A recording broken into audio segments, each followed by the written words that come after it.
I suppose, just firstly, Kane, I suppose a reflection from yourself on the team's performance through the pool play and a look ahead to the semi-final for us, please. Yeah, look, I think every team coming into the tournament knew that it would be highly competitive, and it certainly proved to be the case. And both pools were very strong, and for us, the focus was to try and grow and improve just a little bit from game to game. And I think largely we've been able to do that reasonably well and adapt to the variety of conditions that we've been faced with. And the focus for us is the same, and it was great to qualify and to be here at the moment. But the focus is obviously the next challenge, which is a great one against England. And just quickly, everyone's fitting well, and I believe there's a night training tonight as your final one before the game. Is that right? Yep. Everybody's fit, which is great. And we have a practice, and then look forward to the match tomorrow. Cool. I'll pass it over to Andrew Vorman from stuff.co.nz back at home, and then I'll post the rest of the question order in the chat. Thanks. Hi, Kane. Congratulations on making the semi-finals. Thank you. You got to the same stage in your first tournament as captain 5 years ago against the same opponent. How far do you think this team has come, in those 5 years? I suppose, there's always a development focus, a growth focus as an international side, and over a period of time, there's a number of players or personnel that change, whether that's players or support staff, and I think we've seen that from the last tournament to this one, and then you throw in different conditions, and everybody has those challenges, but there have been some really good steps forward, and this tournament compared to the last one, there are I suppose a few new faces and a real mixture of that sort of youth and experience, but it's been a nice journey, I suppose, for 5 years ago. And it's nice to be here and be involved in the semi-finals. But the guys are really looking forward to the challenge and want to continue to focus on the cricket that we've been playing and try and improve on it. 5 years ago, two guys who didn't play a lot were Trent Boult and Tim Southee. They're two veterans in this team. How important have they been in this tournament, getting the team off to good starts with the ball? Yeah, they've been brilliant. Like you mentioned, they've been involved in the team in all formats for a long period of time, and really experienced operators for us, and experienced in terms of playing in all different conditions, and have been executing their skills beautifully and performing their roles to the highest standards. So have been doing a fantastic job for us, really leading our attack, who have been performing well and adjusting well to the different surfaces that we've been on, and a real strength in our side. And just lastly from me, why do you think you're going to be able to get the win tomorrow night? Why do we think? Yeah, why? I suppose whenever you play a game of cricket, you're focusing on the important parts to your game that give you the best chance, and no doubt England will be doing something very similar, and both teams have been playing well throughout the tournament, so it should be a really good game of cricket. And coming into the competition, every side's got match winners, which makes way for a really exciting event, and we've seen that throughout the last sort of 3 weeks. So it's great to be here in the finals, and for us, it's going out playing our game, expressing ourselves, and committing to those little things that give us the best chance. But England are a very strong side and have been playing really well, so should be a really good game of cricket. Cool, thank you. Hi, Kane. This is Deva from Cricinfo. Daryl Mitchell and Devon Conway have sort of adapted to new roles on the fly. But before that, they've been really doing well at domestic cricket. You might have played with Daryl at ND. So could you just talk about how the domestic structure has sort of kept these guys international ready, especially at this tournament? Yeah, I mean, someone like Devon has played this sort of role for us anyway in the New Zealand team for a while, and he is a very experienced player.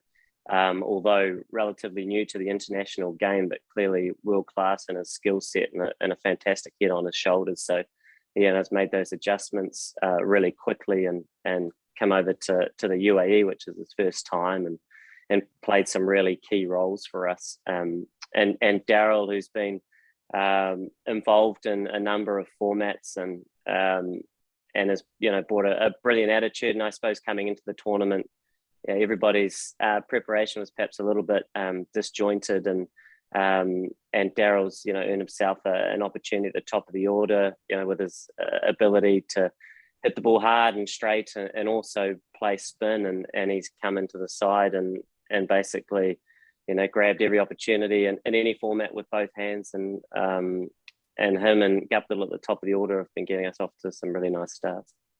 And lastly, from me, you're someone who sort of relishes hitting a lot of balls in the nets, but your elbow has sort of limited your training at the net. So how do you sort of find that balance on the front between sort of limiting yourself at training and keeping yourself fresh for the game?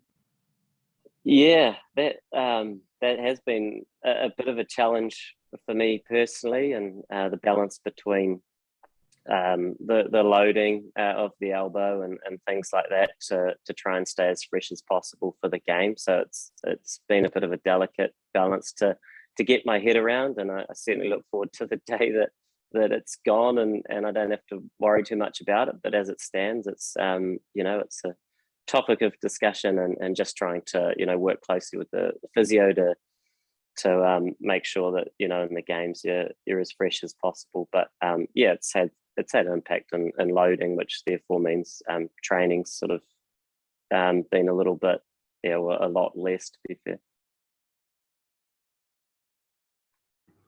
Hi Kane, I just wanted to ask you a little bit about your opponents. Obviously a team that you know so well, played a lot of cricket against them in recent times.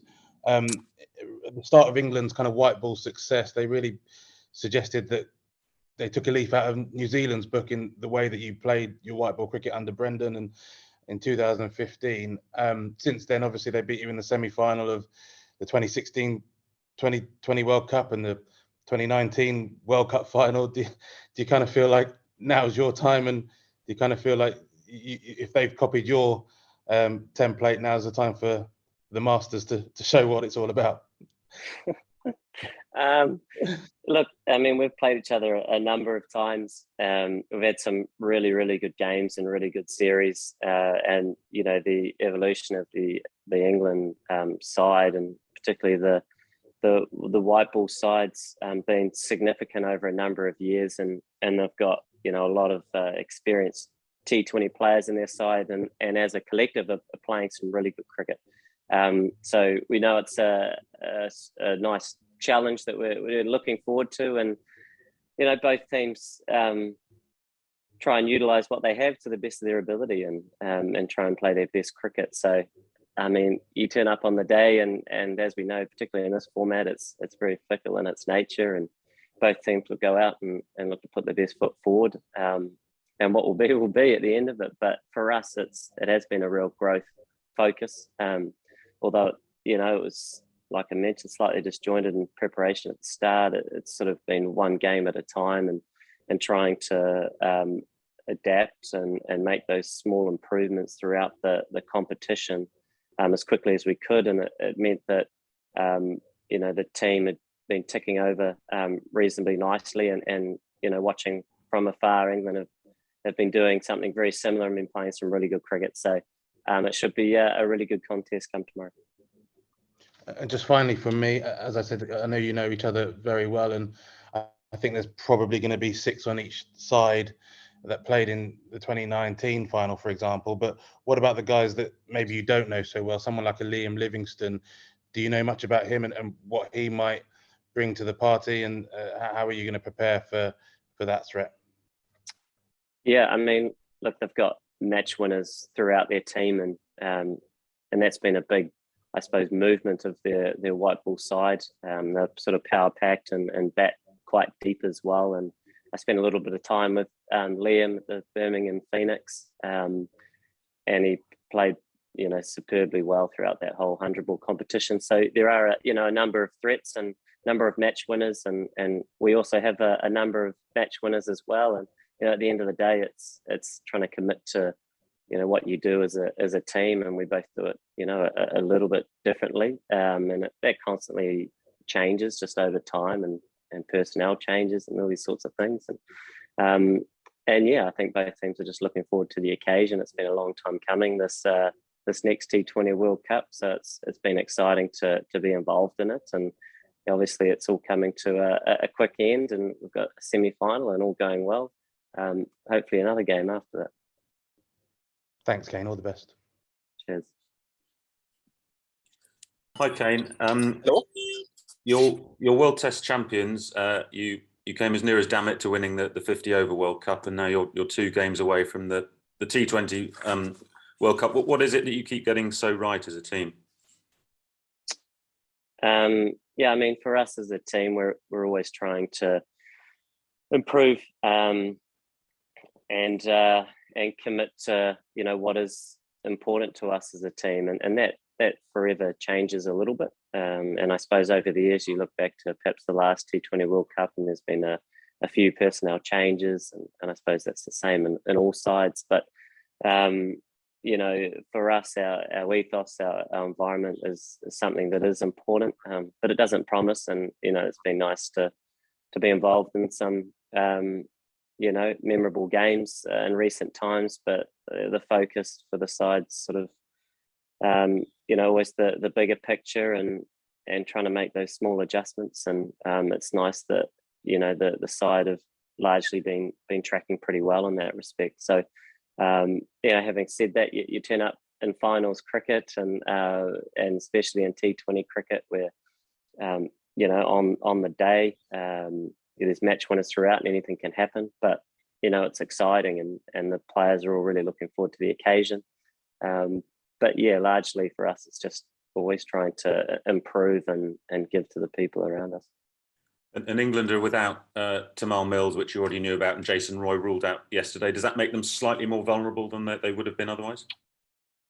But I mean, they're both big players for England, and it's a real shame that they have suffered injuries in this competition. But I think one of the strengths as well of the England side is their depth that they've managed to produce over a period of time, and having spent some time at the Birmingham Phoenix and being sort of a little bit involved in that 100 ball comp, you can tell that there's a huge amount of talent throughout. So they're still a very much a very strong side who have been playing some really good cricket. Great, thank you.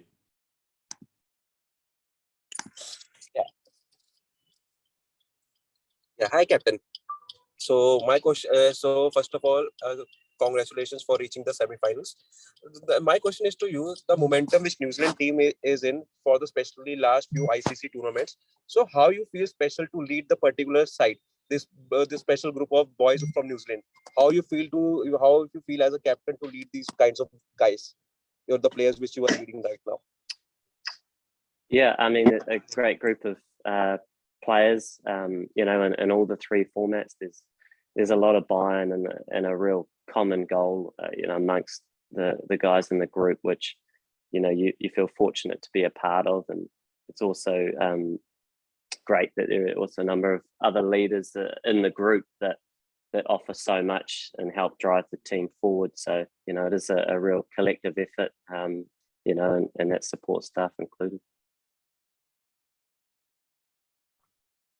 Hi, Kane. If Jason Roy hadn't got injured, you'd probably be able to plan with a fair degree of certainty for what team England were going to pick. But without him, they're going to be forced into a reorganisation, and you're not quite sure what that's going to look like. So has his injury, obviously it's weakened England, but has it also made your approach for the semi-final, your tactical planning, more difficult? And if so, how? And if not, why, I suppose? Yeah, you're right. I suppose whenever there's an injury, there's someone else comes in, and you're not to know who they are until the toss. But look, you try and prepare and plan as best you can, and then when you go out there, you're sort of competing in the moment, and that's kind of all that matters then. But Jason's you know, a big player for England and has been playing really nicely and been getting the team off to good starts along with Joss. But like I mentioned, the depth in the England side is one of their strengths, and you know, we'll try and plan it accordingly to the best of our ability, but largely want to focus on the sort of cricket that we want to play as a group and keep developing on that, as we've been doing throughout this tournament. Yeah. Hi, Ken. Ken, coming into this T20 World Cup, it was sort of predicted that given the conditions, Asian teams will be having an upper hand. But as we see the semifinals lineup, just only one Asian team is into the last four. How much do you think IPL has contributed in terms of sort of nullifying the conditions factor? Yeah, I mean, the IPL and I suppose the other franchise comps, but certainly add a lot to the knowledge of the players from all countries, and also add to the experience of being able to share. And you know, I think we've seen in this tournament, and we certainly saw in the second half of the IPL, the variability and the surfaces, which, like you mentioned, perhaps lent itself more naturally to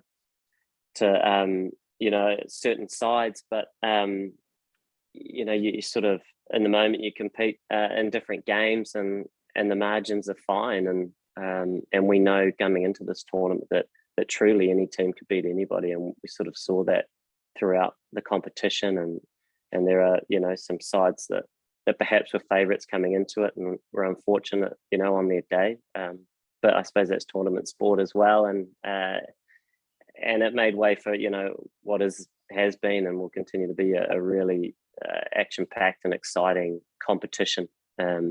So, you know, it's great. We feel fortunate, you know, to have got through the stages and been playing some reasonable cricket, and we want to continue to do that. Thank you. Good luck for the game. Thank you. Hi, Kane. Going back to the meetings with England, particularly. Sorry, am I too loud? Sorry about that. Something happened. Jeez. I'll try and talk a bit quieter. No, just a blip in there. Just going to say, coming back to some of those meetings against England, particularly in the big competitions, and I suppose in particular that 50-over World Cup final, excuse me, you were extremely magnanimous after that defeat. But when you look back, does it still feel in some ways like the one that got away? Yeah, I mean, it was an amazing game of cricket, and obviously sort of late in the stages, it was highly competitive, and you know, a few things perhaps didn't quite go our way towards the end of the game, and that's sort of the way it was, and naturally there were some rules and all these different bits and pieces that you know, fell another way and decided the result. But in terms of, you know, our commitment to what we wanted to do, that was there, and that's how we like to try and measure ourselves. And I know, you know, there's that added context around finals and these sorts of things, and yeah, and everybody's got a different opinion on it, and you know, to have ties and boundary counts and all these sorts of dramatic things that decide some matches, or not so much anymore. But you know, it was an amazing game to be a part of, and you know, it's certainly all the guys that, you know, that when it does come up in conversation, it's looked back on fondly, and appreciate, you know, that experience. And although, you know, at the time or the aftermath was very difficult to understand, and perhaps didn't make a lot of sense, you know, but it is what it is, and you sign up, you play by the rules, and then you move on, and you look forward to the next challenges. And as a group, they continue to come thick and fast, and that's where we like to put our focus. And not long after that was, you know, some test cricket focus, and now we're at a T20 World Cup, and you know, the cricket just continues to roll on.